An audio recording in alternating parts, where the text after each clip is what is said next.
Just keep going. Find that thing you love, because it's tough work. And my father gave me this advice when I said I wanted to be an actor. He said, have a backup profession like welding.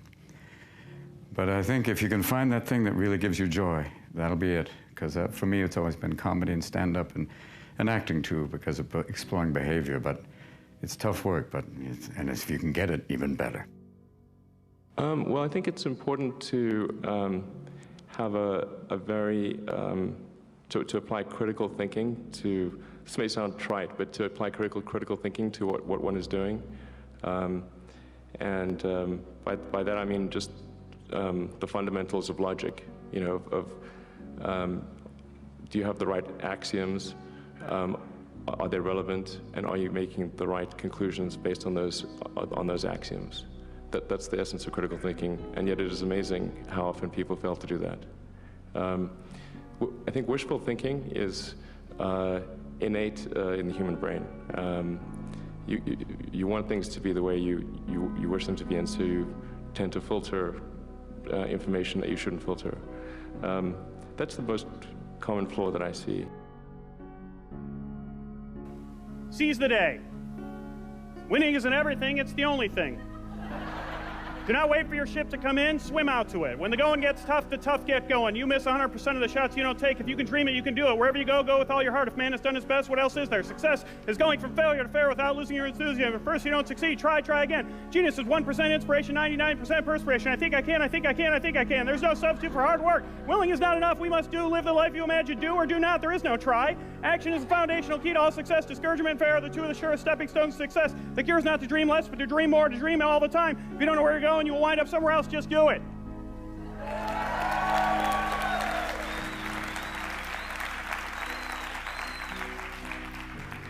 Some pretty motivational quotes from some pretty inspirational people, including Lombardi, Proust, and the little engine that could. I heard those quotes growing up all the time. When I first heard some, I memorized them. Others I wrote down. But not one of them motivated me for more than a day or two. It was a much less inspirational quote that inspired me, from a much less famous person. It was a doctor at UCLA. He said, Steve, you've got inoperable tumors all over your liver. Worst case scenario, you have 5 years to live. So you're CEO of 2 companies, you're chairman of Solar City. Talk about time management. How on earth do you do this? Well, do you get any sleep? Yeah, sometimes not enough. Sleep is really great, because I find if I don't get enough sleep, then I'm quite grumpy. I mean, obviously, I think most people are that way. And also, like I try to sort of figure out what's the right amount of sleep, because I found I could drop below a certain threshold of sleep, and although I'd be awake more hours and I could sustain it, I would get less done because my mental acuity would be affected. So I found generally the right number for me is around 6 to 6.5 hours on average per night. That's not too bad. Yeah. Right. And any other tips on... That is an average, though. Right. Any other tips on just managing to run 2 companies simultaneously? I mean, do you find, I mean, I know you're up here Monday, Tuesday. Is it all Tesla when you're up in Silicon Valley, and all SpaceX Wednesday, Thursday? Having a having a smartphone is incredibly helpful, because that means you can do email during interstitial periods. Like if you're in a car, you're walking, in the bathroom, everywhere, you can do email practically when you're awake. So that's really helpful to have email for SpaceX and Tesla integrated on my phone. Then it's just you have to apply a lot of hours to actually working. So the way I generally do it is I'll be working at SpaceX on Monday, and then Monday night flight to the Bay Area, spend Tuesday and Wednesday in the Bay Area, then at Tesla, and then fly back on Wednesday night, spend Thursday and Friday at SpaceX. In the last several months, then I would fly back here on a Saturday and either spend Saturday and Sunday at Tesla or spend Saturday at Tesla and Sunday at SpaceX. And where do the boys fit in? You have 5 sons. Yeah. Do they tag along with Dad on some of these trips? I do drag them along in a lot of things, actually. They're remarkably unimpressed by...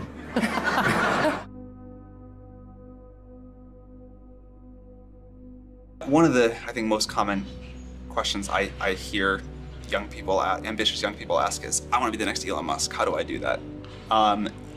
Obviously, the next Elon Musk will work on very different things than you did, but what have you done, or what did you do when you were younger that you think sort of set you up to have a big impact?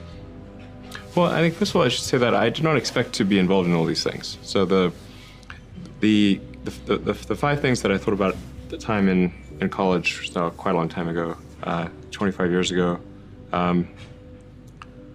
making life multiplanetary, accelerating the transition to sustainable energy, the internet, broadly speaking, and then genetics and AI. I think I didn't expect to be involved in all of those things. I actually, at the time in college, I sort of thought helping with electrification of cars was how I would start out, and that's actually what I worked on as an intern, was advanced ultracapacitors to see if they would be a breakthrough relative to batteries for energy storage in cars. And then when I came out to go to Stanford, that's what I was going to be doing my grad studies on, was working on advanced energy storage technologies for electric cars. And then I put that on hold to start an internet company in '95, because there does seem to be like a time for particular technologies when they're at a steep point in the inflection curve, and I didn't want to, do a PhD at Stanford and watch it all happen, and I wasn't entirely certain that the technology I'd be working on would actually succeed. Like you can get a doctorate on many things that ultimately do not have a practical bearing on the world. And I wanted to, I really was just trying to be useful. That's the optimization. It's like, what can I do that would actually be useful? Do you think people that want to be useful today should get PhDs? Mostly not. So what is the best way to be useful? Some yes, but mostly not. How should someone figure out how they can be most useful? Whatever this thing is that you're trying to create, what would be the utility delta compared to the current state of the art times how many people it would affect? So that's why I think having something that makes a big difference but affects a sort of small to moderate number of people is great, as is something that makes even a small difference but affects a vast number of people. Like the area under the curve. Under the curve. Yeah, exactly. The area under the curve would actually be roughly similar for those 2 things. So it's actually really about just trying to be useful and matter. And then when you're trying to estimate probability of success, so you say this thing will be really useful, good area under the curve, I guess to use the example of SpaceX. Mm-hmm. When you made the go decision that you were actually going to do that, this was kind of a very crazy thing at the time. Very crazy, very for sure. Crazy. Yeah, people are not shy about saying that. But I kind of agree. I agreed with them that it was quite crazy. Crazy if the objective was to achieve the best risk-adjusted return, starting a rocket company is insane. But that was not my objective. I had cancer. I was dying. But I got more bad news. You are all dying too. Maybe not from cancer, maybe not as rapidly. But I've basically just given you all the same diagnosis I was given. Your time is limited. And that's a real diagnosis, so what now? We say that discipline is the root of all good qualities. But you have to absolutely apply it to things outside of just waking up early. It's everything. It's working out every day, making yourself stronger and faster and more flexible and healthier. Discipline is eating the right foods to fuel your system.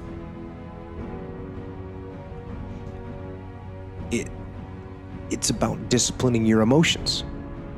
so you can make good decisions. It's about having the discipline to control your ego so your ego doesn't get out of hand and control you. It's about treating people the way you would want to be treated. And doing the tasks that you don't necessarily want to do, but that you know will help you or help your team. It's about facing your fears. It takes discipline to face your fears so you can conquer them. And that's what discipline is. Discipline means taking the hard road, the uphill road, to do what's right for yourself and for other people. It's so often the easy path that calls to us to be weak for that moment, to break down for that moment, to give in to the desire and the short-term gratification. But the discipline will not allow that. The discipline calls for strength and fortitude and will. It won't accept weakness. It won't tolerate another breakdown. The discipline can seem like it's your worst enemy. But the reality is, discipline is your best friend. It will take care of you like nothing else can. And it'll put you on that path. The path to strength and health and intelligence and happiness. And most importantly, it'll put you on that path to freedom. Right? Everyone has different models of the world. Some people are driven by money, some people aren't. But I will say I think there's three things that will, quote, motivate somebody, right? There's push motivation, trying to make somebody do something, and then there's pull. Another one's incentives. Incentives are fantastic for certain people, and everybody appreciates them, but the problem with an incentive is there's only so much you can give out of the margin of a business. The most powerful incentive I know is autonomy and growth. The sense that I've become more, that I can give more, that I can create more. I always say to people, if you want to know where happiness comes, and give it to you in one word: progress. Progress equals happiness. We're not supposed to sit at the table of success and just feel good about ourselves forever. What makes us feel alive is growing, and when we grow, we have something to give. People have large bullshit meters today. I do, you do. And we tend to think it's all bullshit. But there are patterns that control the way you think and feel. And think about it, whether you're performing in sports, or whether it's government, or whether it's in the financial markets, or whether it's in your relationship, as much as we want to think it's just the way we think, our emotions play a huge role in our performance, or lack thereof. And I know how to help people make a shift in their psychology.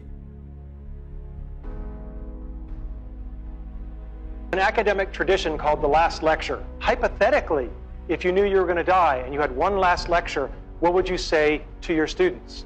Well, for me, there's an elephant in the room. And the elephant in the room is that for me, it wasn't hypothetical.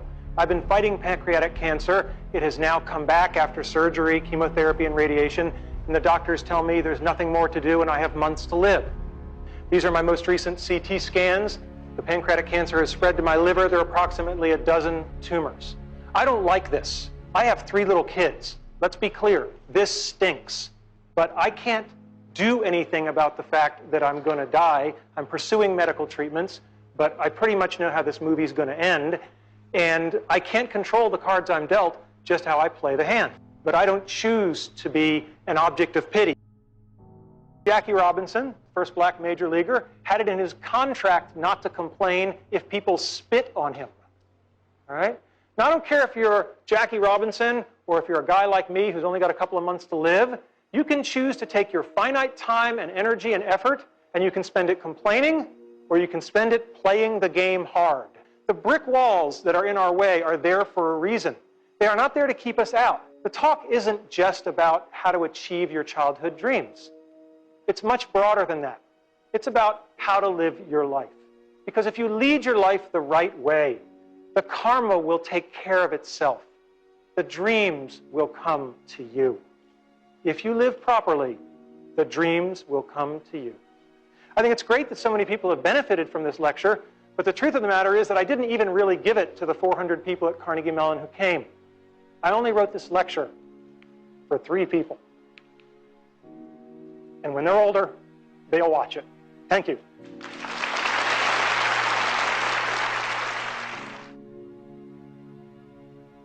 How to stop the laziness, and they want to know how to stop the procrastination.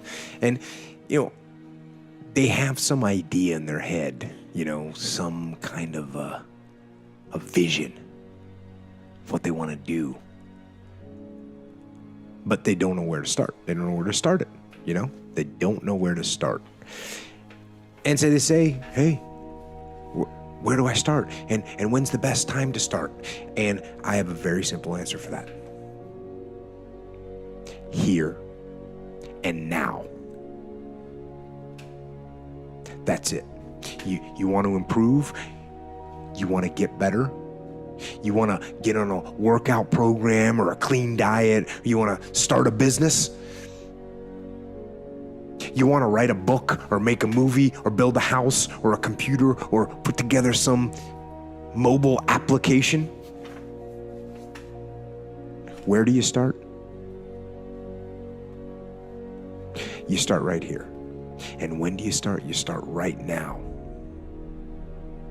You initiate the action aggressively. You go. Because the idea isn't going to execute itself. And the book isn't going to write itself. And the weights out in the gym, they're not going to move themselves. You have to do it, and you have to do it now. And that means you got to stop thinking about it and stop dreaming about it and stop researching every aspect of it and reading all about it and debating the pros and cons of it. Just start doing it. Take that first step and make it happen. Get after it. And get after it here and now.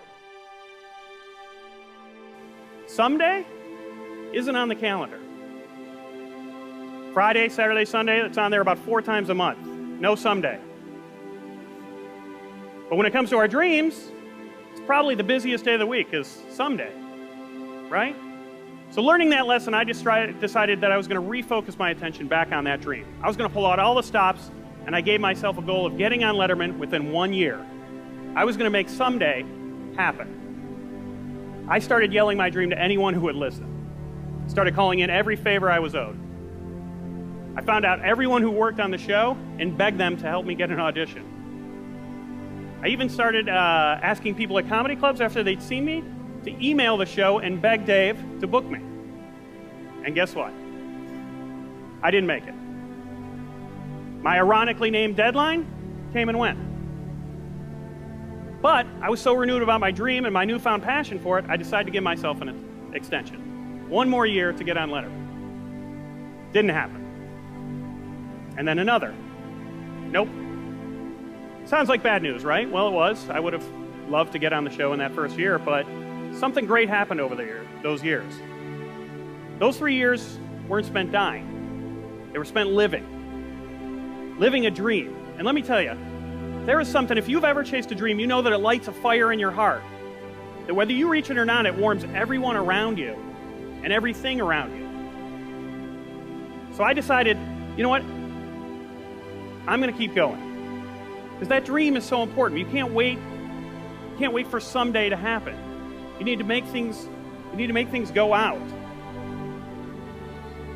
Wouldn't the world be a better place if we're all inspired? If the world wasn't full of uninspired people? I know I felt better when I was inspired. Person's strengths are often their biggest weaknesses. And so that also means that their weaknesses can be their strengths. So, me, I am weak. In all those ways that I listed, I am weak. But I don't accept that. I don't accept that I am what I am and that is what I'm doomed to be. No, I don't accept that. I'm fighting. I'm always fighting. I'm struggling and I'm scrapping and I'm kicking and clawing at those weaknesses to change them, to stop them. Some days I win. Some days I don't. But each and every day, I get back up and I move forward with my fists clenched toward the battle, toward the struggle. And I fight with everything I've got to overcome those weaknesses and those shortfalls and those flaws. As I strive to be just a little bit better today than I was yesterday. Why do people stop chasing their dreams? I don't think people choose to be uninspired. Jeannie, one of the people helping me with my TEDx experience, actually asked me that. She said, Steve, why do you think people stop chasing their dreams? Everyone wants to achieve them. Why do people leave them behind? That was a tough question to answer. I wanted to give her an honest answer, not some cliche response or a motivational line. So I thought about it for a long time. I knew that cancer had motivated me to pick my dream up again, but why did I stop chasing it in the first place? Why does anyone stop? Well, when the answer came to me, it was hard to swallow, let alone spit out and say aloud, but I told her. We're all taught that life is tough. Life's a bitch. Life is hard. But it's not. It's pretty easy, right? It's pretty easy to skate by and go through life, right? We wake up every day, most of us in the world, with a roof over our heads, a big comfy bed under our butts, fridge full of food. Most of us in the world, especially here in America, never have to worry about starvation or homelessness. We have friends and family that'll help us out when those things come. Those are the things that made life dangerous 100 years ago. Now we complain if life isn't convenient. This isn't a statement on modern society. This is a statement about motivation. Life is easy. It's pretty easy to grow up, put your dreams aside, leave your passions behind, take a job that you don't even really mind. Raise some kids who will most likely be inspired to do the exact same thing. Go from point A to point B to point C until you end up at point Z, where you pass away and there's a line of people waiting to get up and tell everyone else who knew you what a good life you had. Nothing bad about that, nothing wrong with that. But nothing great about it. Nothing inspiring about that. The awful truth is that life is easy. Living, truly living, chasing a dream and truly living is hard. Living is a bitch. Living is tough, especially when you switch it and you ask yourself, what am I dying to do? What is it that puts that fire in my heart? Answering that question isn't the end, though. That's really just the spark. Because once you get that fire burning, you need to feed it. You need to keep reminding yourself, putting new coals in there, and reminding yourself every day about that goal. Because we've all taken up a hobby or a goal or a workout that we stop for just a couple days and then we never pick it up again. You need to constantly remind yourself that you're dying and that you're dying to do something. Because the minute you forget, life creeps right back in. And life is easy.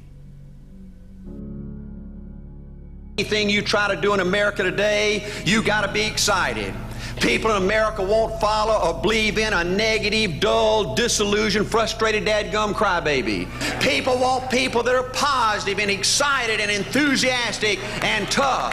The greatest definition I ever heard, I thought about this 10 million times when I wanted to quit along the way of a winter.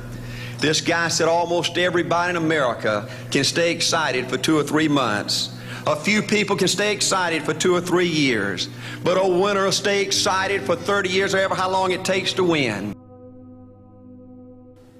She told me a story about her dad talking to her about love when she was younger. And her dad told her, don't look at love as an object, not a thing. not something to obtain, not a noun. Look at it as a verb. It's something to do, something to act on, something to constantly give action to. I love that story. And I think a dream works exactly the same way. It's easy to look at a dream as something way off in the distance, something that might or might not be accomplished, a thing, an object, a goal, a thought that runs through our mind every now and then, a noun. But dream is also a verb. It has to be lived, it has to be done, it has to be furthered, it has to be acted upon, it needs to be chased. It's not just an idea or a result. To dream encompasses every step that it takes to get there. Now, I told you about my dream. I didn't reach my Letterman dream by my deadline or my extended deadline. Nope. It took me 5 years. 5 years of living.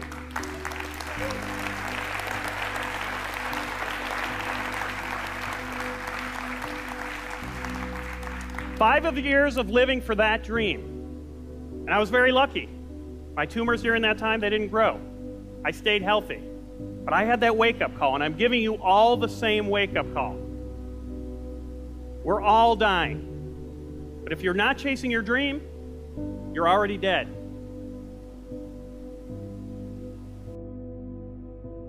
Everyone has a problem with time.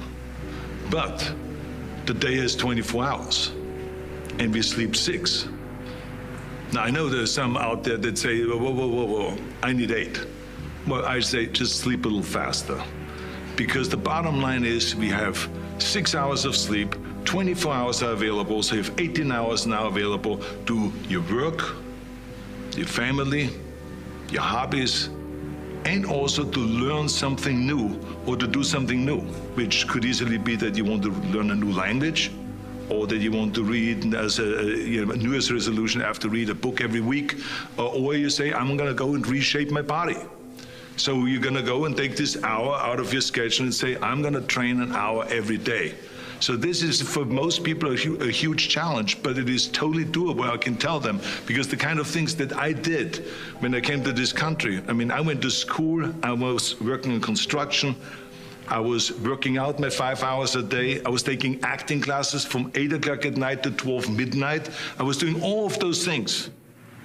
I wanted to make sure that out of the 24 hours of the day, that I don't waste one single hour. Those hours were too precious. And so there I just want to tell people, don't give me this thing, I have a difficult time with the time and I don't have time for this and I don't have that. You have time, you make the time. If you want to win, folks, you gotta stand up and you gotta say, I'm so sick and tired of being average and ordinary.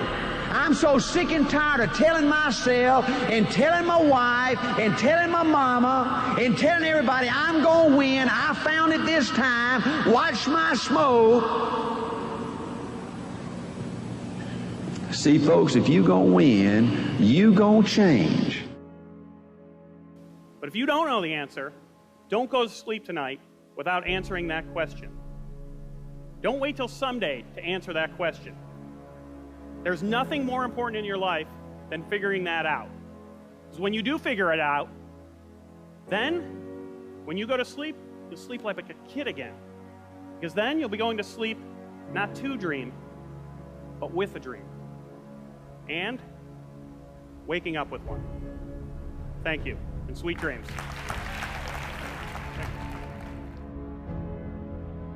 The only way you can change your life, the only way the future can be better than the past is you got to change. Nobody can change for you, okay? Nobody's going to give you something for nothing. It's going to be up to you. You're controlling your future. And if you don't change, just look in the dadgum mirror. Look at the last 5 to 10 years of your life, and the next 5 or 10 years are going to be just like that. Now, ain't that depressing? Experiencing pain in your muscles and aching, and just then go on and go on and then go on. And this last 2 or 3 or 4 repetitions, that's what makes actually the muscle then grow. And that divides then one from a champion and one from not being a champion. If you can go through this pain barrier, you make it to be a champion. If you can't go through, forget it. And that's where most people lack, is on this having the guts the guts to go in and just say, I go through and I don't care what happens. You know, it aches, and if I fall down, I have no fear of fainting in the gym, because I know it could happen. I threw up many times while I was working out, but it doesn't matter, because it's all worth it. Another key to building this winning edge and this mental toughness is you got to become a dreamer again. You know, I'm a Methodist, and we just changed ministers a few weeks ago, and our new minister came in, and the church was just packed. And the first thing he said, well, it looks like everybody came out to see the monkey perform. And the second thing out of his mouth, he said, for a church to be a great church, you got to have a dream.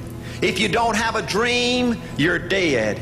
And boy, I sat up and I said, man, me and this guy are going to get along good, because he knows what he's talking about. See, folks, I believe in order to win, you got to feel good about yourself. When I was coaching football for 7 years back in Georgia, and I had a paddle in my coaching office, and it was about this thick and this long. And in the fat end, I had little holes bored in it so you could really get some speed and blister their little butt, you know, when they misbehaved. And I had a rule on my football team that if any kid said, I can't, if any football player heard one of my football players said, I can't, he got to bring him in the coach's office and give him 3 licks. And it took me about a month to get all that thinking out of my players every year, you know, and I'd have football players knock on my door at recess and at lunch and after school. And he said, Coach, he said it. Coach, he said it. And I'd make that kid bend over, and I'd give that other kid the board. He'd bust him 3 times. And folks, it didn't take long. You couldn't create a word game to get one of my kids to say, I can't. Bring it home a little bit more personal. When April and little Art were just this little and could understand words, every time they said, I can't, I made them do 3 push-ups. Folks, there ain't nothing you can't do in America if you want to bad enough. Stop doing the things that you know are wrong that you could stop doing. Right? So it's a fairly limited attempt. First of all, we're not going to say that you know what the good is or what the truth is in any ultimate sense. But we will presume that there are things that you're doing that for one reason or another you know are not in your best interests. There's something about them that you just know you should stop. They're kind of self-evident to you.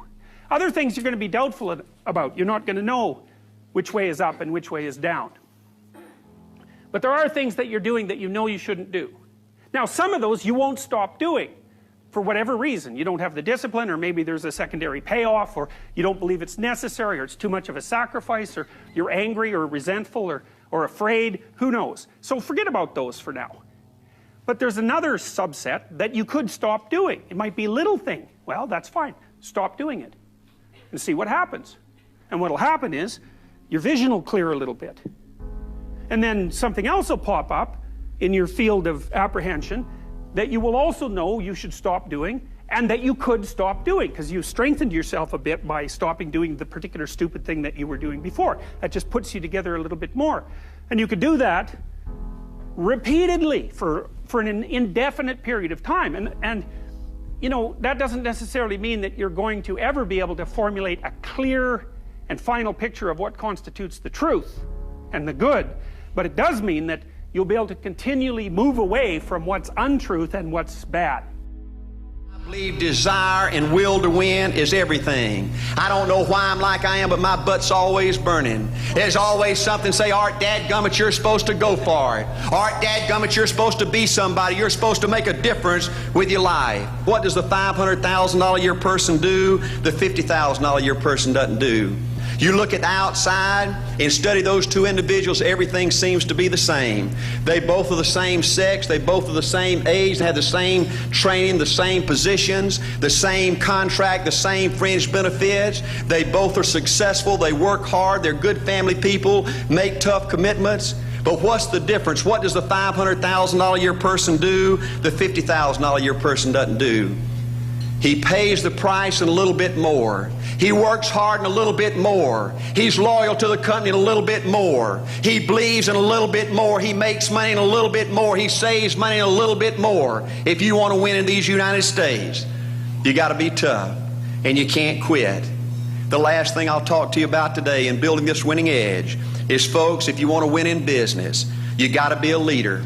Leadership is everything. You show me anything in these United States that win, I'll show you a leader at work. You show me a successful church, Boy Scout troop, club, football team, business, I'll show you something run by a leader. See, I thought at one time in my life you had to be smart to win. I used to have these smart people that dress so pretty and talk so pretty and use these big words. They just intimidated me. And I said, Art, you can't ever be that good. Why don't you just throw in the towel and go on back and coach football for a living? And I found two things out about smart people. I think it's almost impossible for a smart person to win in business in America today. Because I find smart people spend their whole lifetime figuring things out. They always trying to figure out an easier way and a quicker way. And another thing I found out about smart people is they just don't get around to doing nothing. And see, somebody like Art Williams, everybody said, well, he can't do it. And somebody like that can't do it, but he does it. See, folks, I want you to know almost everybody in America almost does enough to win. They almost get there. They almost are over the hump. They almost have it going. They almost, in everything they do, almost is a way of life to almost everybody in America. But the winners do it. What do? They do whatever it takes to get the job done. They do it and do it and do it and do it and do it until the job gets done. And then they talk about how great it is to be somebody they're proud of. We need leaders in America who can do it. If you want to become somebody, do it. If you want to go in business for yourself, do it. If you want to become financially independent, do it. I hear too much talk in these United States. Everybody can talk a good game. We need people in America who can do it.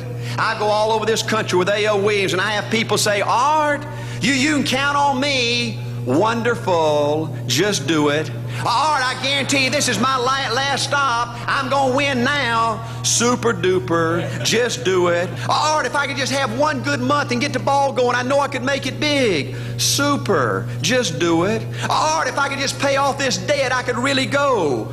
Great. Just do it. Art, if I could just sell my house. Do it. But houses ain't selling. Do it anyway. Art, I'm not making any money. What can I do? You just do it. Do what, Art? You do it and do it and do it. Art, I guarantee I'm going to win this contest. Super duper. Just do it. Art, I'm over the hump now. Watch my smoke. Great. Just do it. Art, I want to make it so bad I can taste it. What I do? You just do it. Art, I'm a vice president now. Can I quit doing it? No. Art, I don't know if I can keep on keeping on. I'm really hurting. What I do? You just do it. Do what, Art? You do it and do it and do it. Art, all my life I wanted to be somebody important. Well, what do it then? Art, I'm going to save money so I don't have to go through this again. Great. Just do it. Art, I don't feel like I've had enough training. What I do? You just do it. Art, my manager don't give me no help. What I do? You just do it. Art, you don't understand. I was Mr. Everything at my former company. You don't mean I have to start off down at the bottom and do it, do you? Yep, you really got to do it. Art, what's the primary difference between winners and losers? The winners do it. They do it and do it and do it and do it until the job gets done. And then they talk about how great it is to finally have achieved something unique, and how glad they are that they didn't quit like everybody else, and how wonderful it is to finally be somebody they're proud of and make a difference with their life.